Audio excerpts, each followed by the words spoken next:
I like to play with words, and so did he. My Limericks with Seamus Heaney. I went for the coffee and donuts, and traded some rhymes with the man signing books of poetry. I didn't know who he was.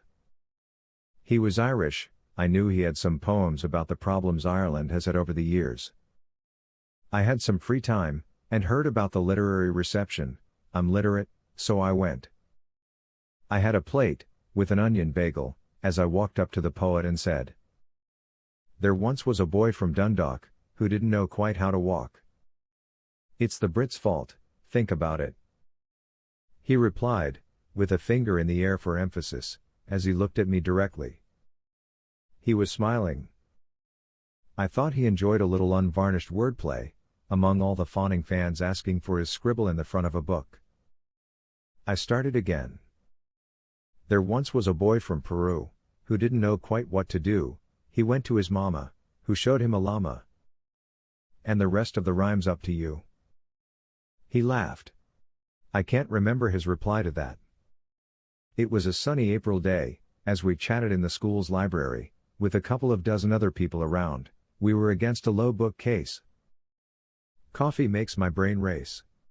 Words spill out.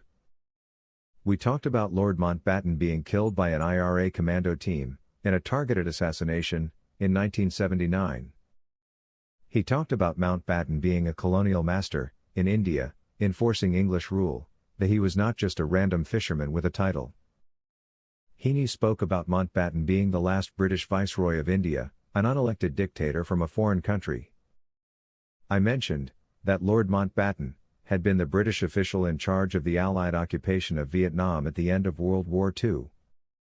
And Mountbatten rearmed Japanese Imperial Army troops to put down a Vietnamese Trotskyist working-class uprising in 1945 in Saigon. I didn't know that, he said to me, as if a little piece of an important puzzle had been added.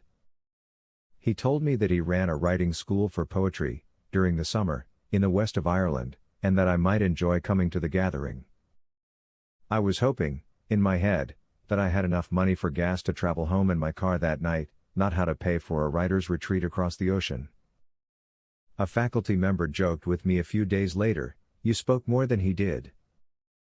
I still didn't know who the man was. I knew he was Irish.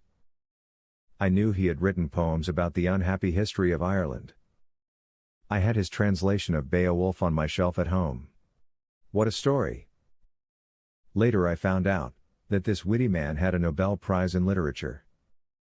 Honestly, I am not impressed by that. President Obama has a Nobel Peace Prize. The people who vote on the winners are Norwegian elite and politicians. From the government, they pick whatever is trendy with that clique. Still, good people do win for worthwhile efforts. Henry Kissinger got a Nobel Peace Prize. Imagine that. The very next day, I got an official notice from my department head that I was not being offered a job the next year, and they had to warn me by that date. My wild days, at free literary discussions, would have to move on. I always knew I would end up passing poetry along, as a teacher for a hedge school. But over the years, I really have thought about his answer to my words. There once was a man from Dundalk, who didn't know quite how to walk.